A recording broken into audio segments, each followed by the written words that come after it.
Hello, everyone. Welcome to our fourth year schedule nuts and bolts presentation. I am Ali Barajas. I am the current residency development specialist. And I will also let Dean Tergucci introduce himself. I am Danny Teriguchi, Associate Dean for Student Affairs. So thank you all for joining us. We're going to be talking and going through kind of the logistics and walking through the fourth year schedule process. Agenda for the day, we're going to talk about fourth year schedule, everything, all of the requirements and what that entails. We're going to be talking about the career advising timeline and how that connects with the fourth year schedule, as well as ending up talking about upcoming events and just reminders. First and foremost, who do I go to? So you will be reaching out to Dr. Simmons for onboarding, any complex student situations that may arise, unresponsive students. If you have a student that you're reaching out to that you're not hearing back from, Dr. Simmons can assist you with that. And any students that talk about the possibility or exploring a leave of absence, and her contact information, email, as well as her cell phone are included.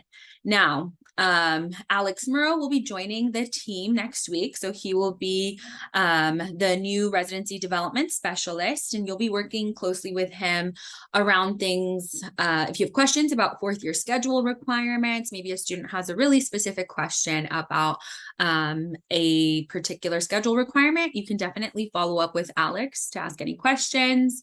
He will also be our expert in away rotations and the expert in up-to-date information about any requirements for residency programs, as well as just general questions that you have about fourth year schedule things with our students. So his contact information is also there. And then lastly, Humberto Santiago, our career services specialist, and he can answer any questions about payment and any oversight of tracking encounters. So in your tracking encounters, if there's maybe one where we might be missing one, or if you need a link, Humberto will be your go-to person for that, and his contact information is there as well. And Ali, if you go back to that, if I'm a career advisor, I'm struggling with a student, who do I go to? So if you are struggling with a student, talk with Dr. Simmons. So she will be your point person. If there are any issues that arise with a particular student, if you feel like, hey, maybe we have really different communication style, then it's not maybe the best fit. Dr. Simmons will be your go-to person for any either unresponsive or complex student situations that you have trouble navigating, or maybe you need a little bit of help in terms of how to phrase certain things with the students. If you have any questions, Dr. Simmons will be your point person for that. Awesome. Now, in terms of the fourth year schedule timeline, so at this point, students have already submitted their career inventory, at least a majority of them, in order to be able to pair them with their respective career advisor. Ali, what is an inventory? Yes. So what we do with our students is we send out an inventory, and the inventory asks the students really targeted questions about either their first specialty or second specialty that they're interested in, as well as if they have plans to dual apply. So it really has targeted questions, and students actually start inventories. They do inventories in year 1, 2, and 3, and the year 3 inventory is what we use with their specialty selection. So this informs the way in which we pair students with their advisor.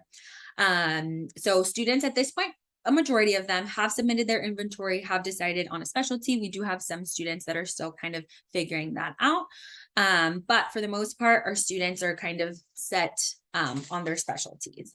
The fourth year orientation with our students took place at the end of January. So students have gone through the orientation process, and they have already been granted access to VSLO by our registrar, Sherry. And what is VSLO? And so VSLO is the visiting student learning opportunity. Opportunities.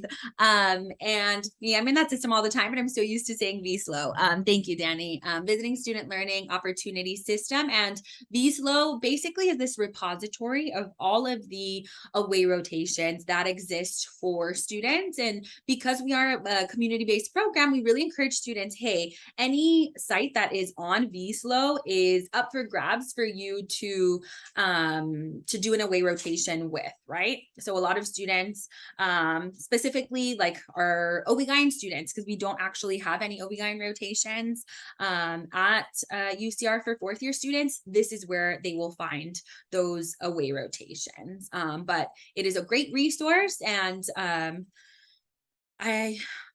you can actually, we can include the link. There's actually a link where you can see all of the rotations. And when we talk about March, we can talk about when the system actually goes live. But if students have questions about VSLO, they are going to be, you can refer them to our registrar, Sherry, because she actually oversees all of the VSLO specific requirements and any like onboarding questions that students might have.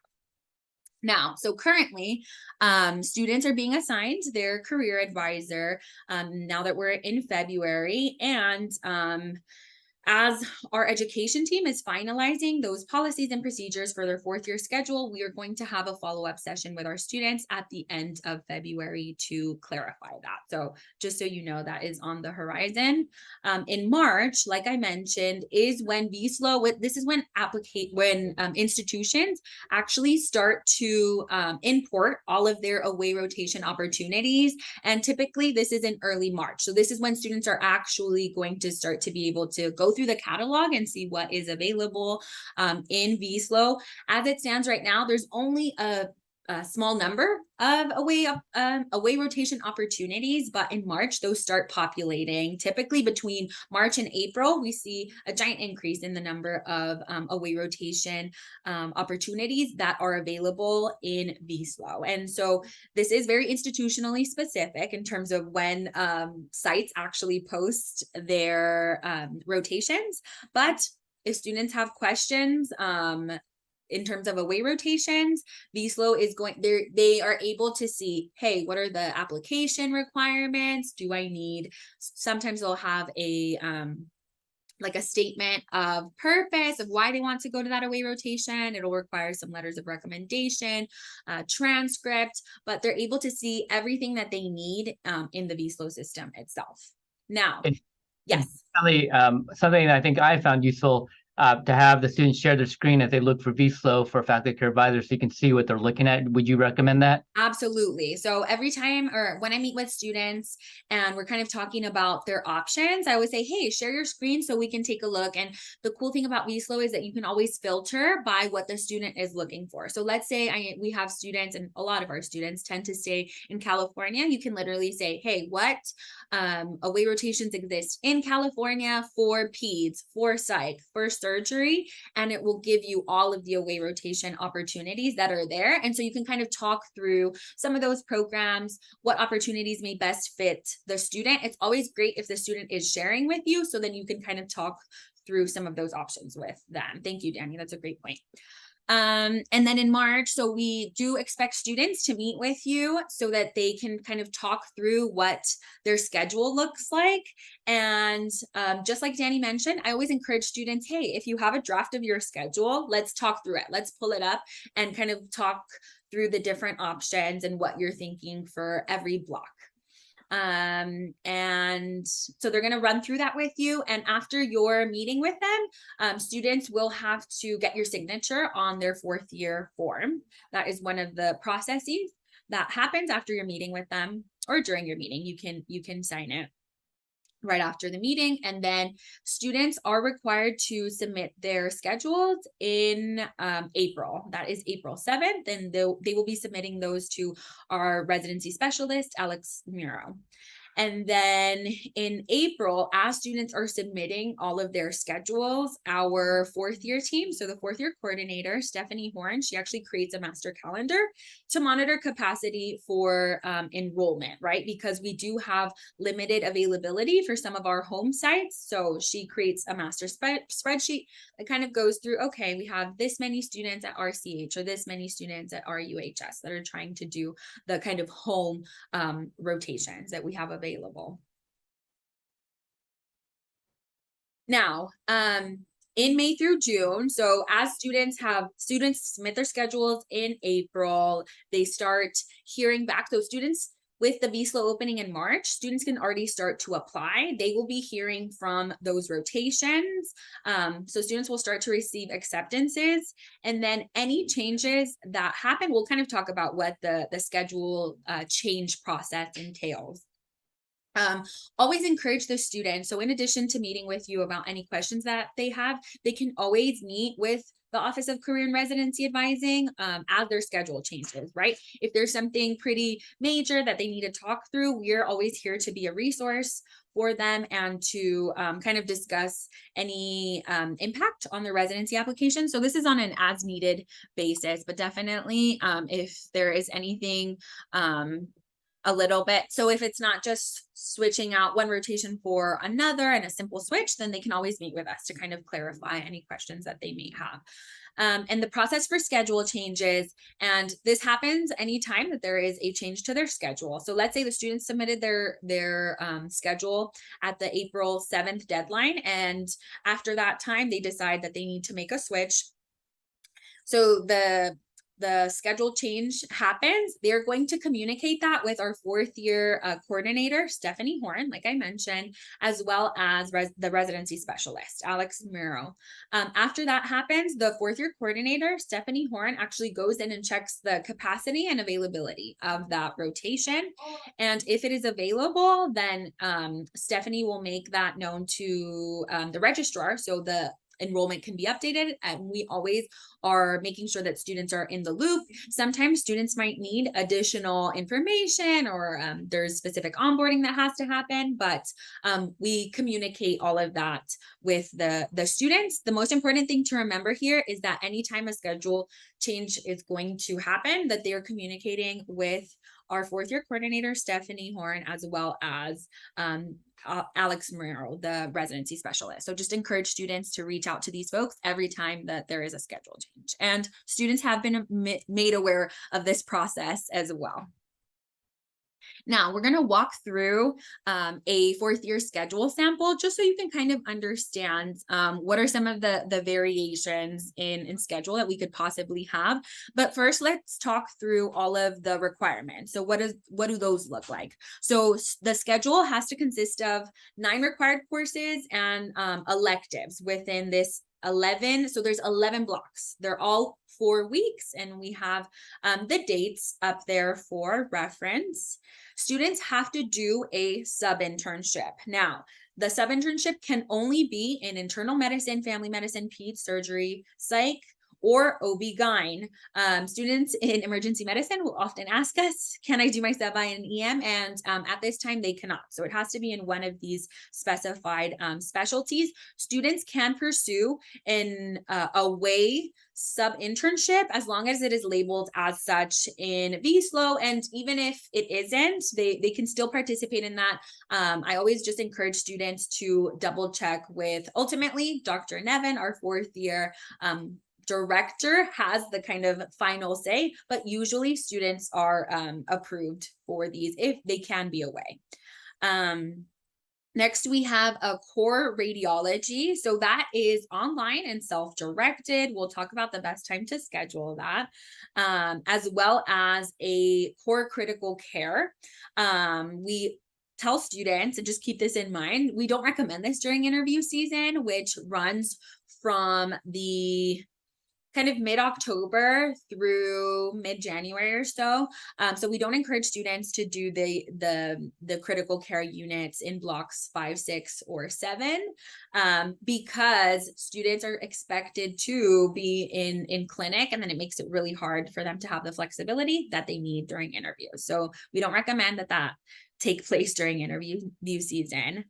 Transition to residency. So this is something that always happens in March. And so that is set. It goes, well, this year it's going to be, or the following year, it's going to be running from the end of February through the end of March, but that always takes place. And that one is set in stone. So that one is pretty straightforward because it always happens in block 9. And now students have 5 elective blocks. This is where those away rotations land. So students can do their away rotations with electives. This is where things like scholarly activities, right? So anything, if they decide to do research for a particular block, that's where this would land. This is where any teaching electives would land. So with the electives, with those 5 blocks, there is a lot of flexibility in terms of what students can do. And this can include up to two approved scholarly activities. Now, for students that are going into highly selective specialties, there's a little bit more leeway where students can give up 1 or 2 of those scholarly activities and actually do an away rotation in that specialty. And then we have vacation blocks, which are 2 blocks. And we always encourage students to take one of their vacation blocks during blocks 5 or 6 for interview season. Now, let's walk through the examples that we have. So, for example, this student needed additional time to study for step 2. So they decided to do a vacation block in block 1. They then proceeded to do a sub-I in block 1. And let's say the student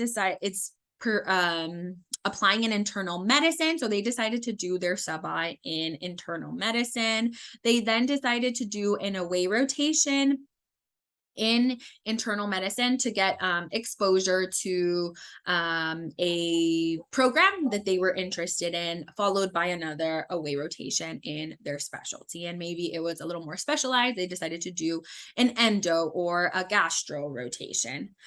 Then the student decided to, really quickly, in block 3, so typically the ARIS applications are due at the end of September. It's usually been this year, it's going to be the 28th, or last year, excuse me, it was the 28th. And then the year before it was the 29th, but it typically, the year before October 1st, it is right at the tail end of September. Now, this is when applications are due. We always tell students to try and secure at least 1 or 2 rotations in the specialty that they're going into so that they can try to garner letters of recommendation from those rotations so that they can get exposure to the programs, meet the PDs, get to know residents, and just understand the culture of a particular residency program that they may be interested in for residency. And Now, Allie, I'm trying to apply in family medicine. Do I really need away rotations? We strongly encourage our students to do it doesn't have to be, they can do a rotation at a home site, right? So if a student is interested in one of the regional programs that we have here in the Inland Empire, they're more than welcome to do that, right? So it doesn't have to be an away rotation per se, but I always encourage students, hey, if you always wanted to know or get a feel for maybe the Scripps Family Medicine program or the UCSD Family Medicine program, UC Irvine, UCLA, and you want to get exposure to programs outside of just what you've done in your clerkship years, it's super helpful to do that so you can get a sense of what a different culture looks like, right? Because a lot of our students maybe already did their rotations at RUHS or RCH, so it just allows them to kind of expand their network and kind of be in a different space, a different clinical environment. So that's always good. But if a student decides that, hey, I want to practice in the region and I want to do my rotations at home, they're more than welcome to do that. So they don't necessarily have to be away rotations, but there is a benefit to getting more exposure to other programs and really getting a feel for what it is that they want for residency. And if I'm in Durham and I want to do 4 away rotations, is that allowed? So as of right now, so they are actually finalizing the details of that with our MEC, Medical Education Committee. Yes. So the MEC is approving that. So that is kind of in the works. But as of now, for derm, students can do 2 rotations in dermatology. And let's say they decide to give up, like I mentioned, one of their scholarly activities to pursue a rotation in peds derm, they are able to do that right now because they're technically, it's like a subspecialty and the actual specialty. So as of right now, they can. And if it gets approved, then students are able to use up to 2 of those scholarly activity blocks for additional rotations in a particular subspecialty. So they are able to do it. There's going to be a little more flexibility as long as students are willing to kind of give up those scholarly activity blocks. And since maybe the sub-I is not as important as the derm, I could do the sub-I later in the blocks, maybe? Yes, you can. So let's say the student decides, hey, I want to push my 2 away rotations up and then do that additional away rotation in a subspecialty. They're able to do that. And then do the sub-I maybe in block 4 or 5 instead. It just depends. Because they wouldn't need a recommendation letter, so that they could do it later, right? Yes, exactly. Because they would already have enough letters of recommendation from 1 or 2 of those rotations. Again, like I mentioned, blocks 5 and 6, we say, hey, keep these flexible for interviews, specifically radiology and vacation. Some students that decide to schedule a lot of their interviews in the December and January period, then maybe this gets pushed back and they would do it a little bit later. And we can talk about it in one of our other scenarios because I think that's how it plays out. So this student decided to do radiology, vacation, and then a research elective in block 7, but they could easily do a research elective and then vacation followed by radiology. So there's some wiggle room with blocks 5, 6, and 7, depending on what times the students is getting interview requests for. And would you say if they're on that research elective, they should probably talk to whoever their PIs for the flexibility in case they have interviews? Absolutely, yes. So we always encourage students, hey, make sure that you check with your faculty advisor that is working on you with this particular research elective so that they are aware that, hey, I may have to take a day off and I can make up this time later, so that there's more flexibility there. But yes, usually faculty members are pretty open. It's just about encouraging students communicate and make sure that that's okay and that you're able to kind of be offline for that day so that you can be on the interview trail. And then this student decided to do the core critical care in block 8, transition to residency. Again, that always is in that block 9. Students are on the interview trail 5, 6, and 7. And then at the tail end of January, beginning of February, students start working on their rank order list. Students will probably seek your guidance. Hey, I'm struggling between these 2 programs, or hey, I have these top 3 programs. I'm not exactly sure which one I want to rank first. So they might be having those conversations with you, and we'll appreciate definitely your guidance in that regard. Rank order lists are due right at the beginning of March, typically. So that will happen at the beginning of March in alignment with the transition to residency course. And then this student decided to Natalie, just sorry to interrupt. Block 9, it's in person, right? That transition to residency? Yes. So students are actually in person. They're expected to be on campus at UCR and also on campus for that SOAP and match week that typically takes place the 2nd week of March. So they're expected to be in the area in Riverside during block 9. And Allie, I'm going to stop interrupting you because I got to go to my next appointment, but finish the recording. Okay, so thank you. And then block 10, the student decided to pursue an elective as well as an elective in block 11. And then the students, this is in May, we have commencement. So the student would be done at that point. Let's talk through our example 2. So this student, we're saying that they are an emergency medicine applicant. They actually took their step 2 CK prior to year 4. So they took it before they started year 4. So they don't have to take additional time to study for it, which is great. They decided to do a sub-I and kind of warm up, right? Get back into the clinical mindset. And then they decided to do an away rotation in order to garner their SLOE, so their standardized letter of evaluation in emergency medicine. We always tell students, if you are pursuing emergency medicine, we strongly encourage you to get at least two SLOEs, so two of these standardized letters of evaluation. And so that's why they decided to do two away rotations in emergency medicine back to back. In block 4, they did a clinical elective. So this can be something like our access clinic. And that one is a family medicine rotation, but they're able to take on any clinical elective. It can be another elective with one of our home sites outside of emergency medicine or in emergency medicine. And then we have a vacation block for blocks 5, again, because we want that flexibility for interviews, and the radiology in block 6 in order to be flexible for interviews. The student did a research block in block 7 because, again, maybe they have a few interviews, but they're still able to work with the faculty member that they are conducting the research with in order to have more flexibility. And then we have a critical care rotation in block 8, followed by that transition to residency that does not change, and then a research elective in block 10, followed by a vacation block in block 11, right? It gives them some time to plan for residency, start looking at apartments, or just making that transition over. And then commencement.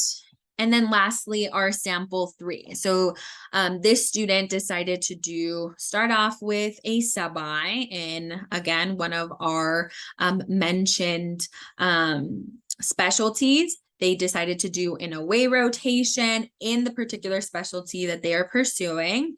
They decided to take a vacation block in block 3 in order to study for the step 2 CK exam.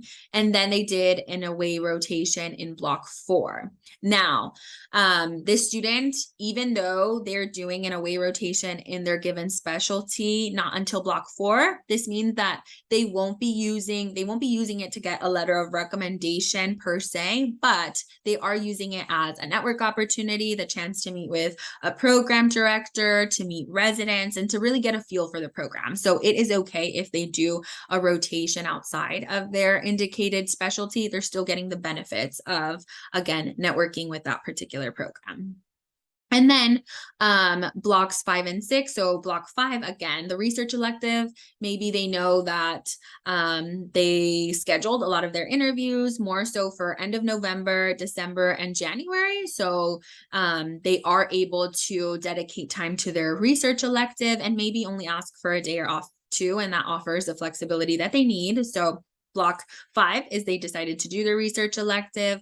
Block 6, again, vacation block, because it offers the most flexibility for interviews. And then radiology online, it offers them the flexibility that they need to go on interviews.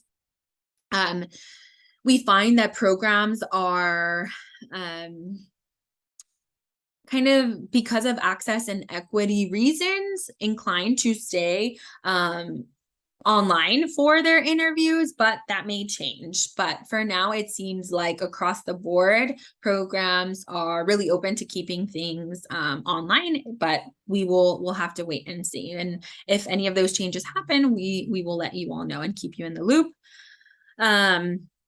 Block 8, the student decided to do an elective. Again, that could be a teaching elective, that could be a clinical elective, right? The access clinic, that can be something like Ablamos. So the student decided to do an elective for block 8, transition to residency in block 9, that critical care elective that the critical care requirement in block 10, and then ending up with an elective in block 11, since you had already done vacation for step 2 studying and vacation during interview season.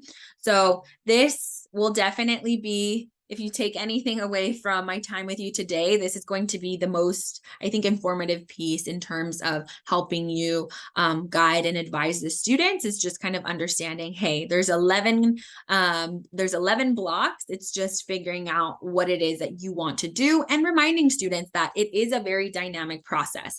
As students are applying for away rotations, maybe they can apply to multiple rotations because they don't know exactly where they're going to land, which away rotations will actually accept them. So just reminding them, hey, this is an ongoing dynamic process as you start to hear back from some of those rotations that you're thinking about, and for home sites as they figure out capacity.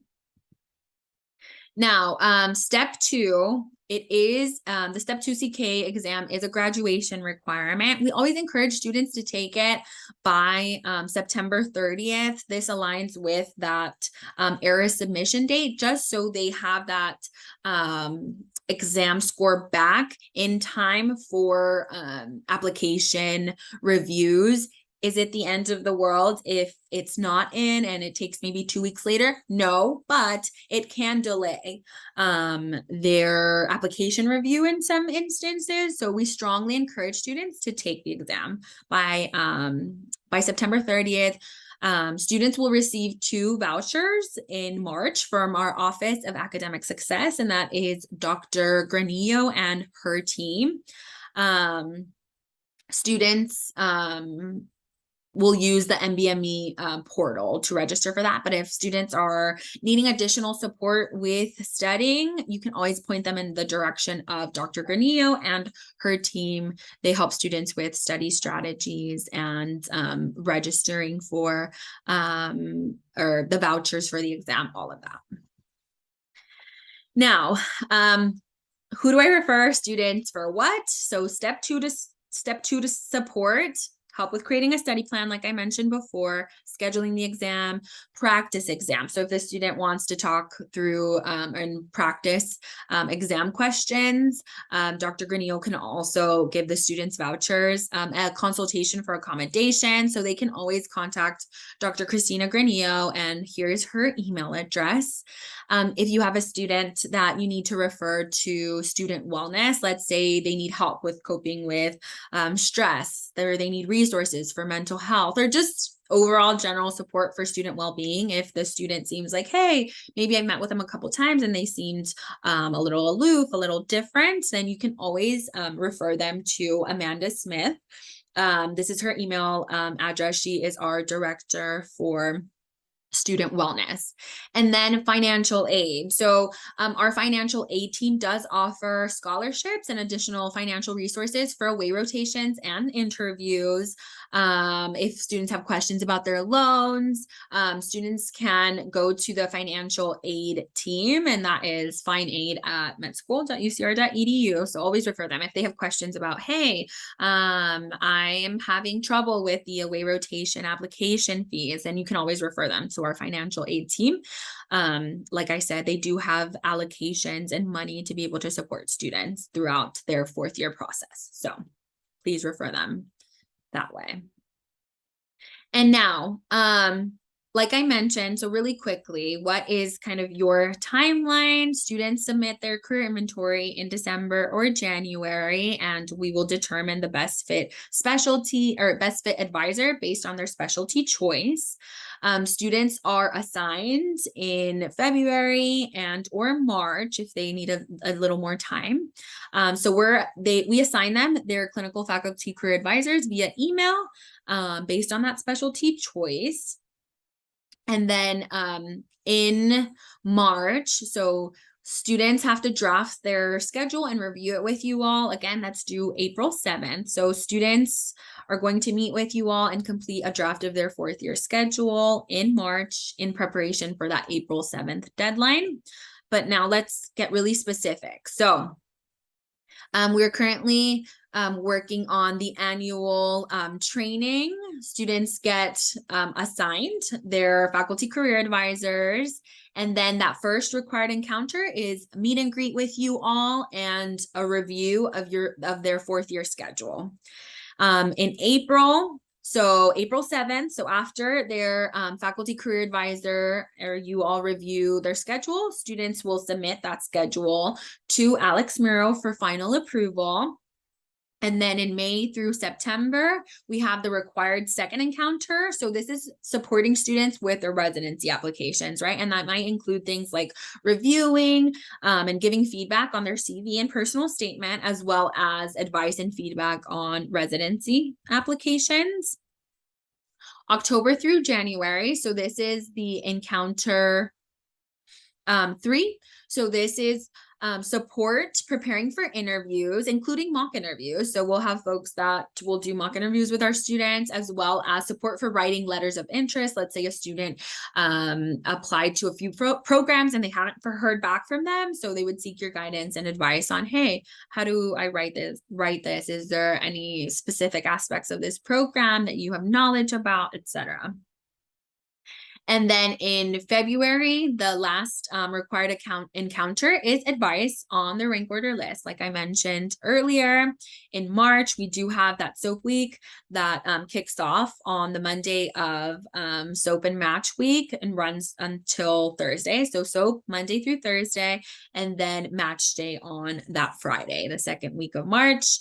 And then you're all invited to attend our commencement with our students. And folks like to attend match day because they're able to kind of see the growth development of these students and where it is that they end up for residency, which is really exciting since you've been meeting with them and seen them grow throughout this process. Now, really quickly, what are some upcoming events and reminders? So